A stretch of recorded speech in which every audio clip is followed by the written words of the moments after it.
నాకున్న పరిధిలో నాకుంది అవకాశం విలేజ్ కమిటీకి ఇవ్వడానికి, కానీ నేను వారికి ఇవ్వను. నేను గవర్నర్ కి రాజ్యాంగబద్ధమైన గవర్నర్ గారికి లేఖ రాస్తాను, సంబంధిత స్టేట్ లో ఉన్న అత్యున్నత అధికారి సిఎస్ కి లేఖ రాస్తాను. దీంట్లో ఈ కుట్రకోణాన్ని బయటకు తీయాలని కోరుతాను. ఎవరు చేశారు? పరిమితి ఎంతమంది మించిపోయారు? What by concern? జిల్లా కలెక్టర్ ఏం చేశారు? జిల్లా ఎస్పీ ఏం చేశారు? ఎంతమంది పరిమితి దానికి? ఎంతమంది ఉన్నారు నాకు చెప్పండి. ఎవరు చెప్పాలి లెక్క? What by concern? అధికారులు ఏమయ్యారు? జిల్లా కలెక్టర్ ఏమయ్యారు? జిల్లా ఎస్పీ ఏమయ్యారు? వాళ్ళ ఉద్యోగం ఏం చేస్తున్నారు? వాళ్ళకి బాధ్యత లేదా?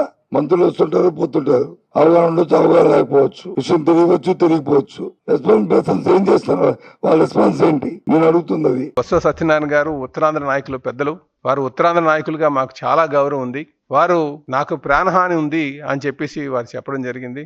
మేము ఒకటే చెప్తున్నాం, ప్రభుత్వ పరంగా కావచ్చు, పార్టీల పరంగా కావచ్చు, ఎటువంటి మీకు హాని ఉండదు. కాకపోతే మాకున్నటువంటి మీ మాటలు బట్టి మాకు తెలిసినటువంటిది మాకు ఒక ఆలోచన అయితే వచ్చింది. ఎందుకంటే గతంలో జగన్మోహన్ రెడ్డి గారు ఎవరైనా సరే ఆయన దాటి వెళ్తున్నారన్నా, ఆయనకన్నా పేరు ఎక్కువ సంపాదించుకున్నారన్నా, లేకపోతే ఆయనకు మంచి పేరు వస్తుందన్నా వారిని చూస్తూ ఊరుకుంటారని చెప్పేసి చూస్తూ ఊరుకుని ఉండరనే విషయం మాకు తెలుసు. వాళ్ళ బాబాయ్ విషయంలో కూడా అలాగే అయింది. కనుక మేము ఒకటే తెలియజేస్తున్నాం, మీకు ఎటువంటి ప్రాణహాని ఉంటే అది మీ పార్టీ నుంచే ఉంటుంది.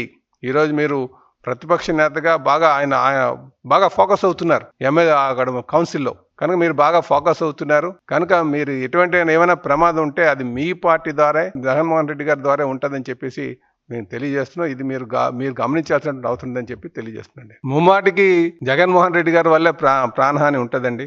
ఎందుకంటే వాళ్ళ బాబాయ్ విషయం మీరు చూడండి. వాళ్ళ బాబాయ్ని ఎవరు చంపారు చెప్పనండి అది. కనుక జగన్మోహన్ రెడ్డి గారిని దాటి వెళ్ళిపోతున్నారంటే వాళ్ళకి ఏమైనా హాని తలపడ్డానికి ట్రై చేస్తారు. కనుక వాళ్ళ పార్టీ నుంచే ఉండాలి తప్ప ఇటు తెలుగుదేశం పార్టీ నుంచి కానీ, జనసేన నుంచి కానీ, బీజేపీ నుంచి కానీ, లేకపోతే ప్రభుత్వం నుంచి కానీ, కూటమి ప్రభుత్వం నుంచి కానీ ఎటువంటి హాని ఉండదని చెప్పేసి మేము తెలియజేస్తున్నాం. ఉంటే వాళ్ళ దగ్గర నుంచే ఉండాలి.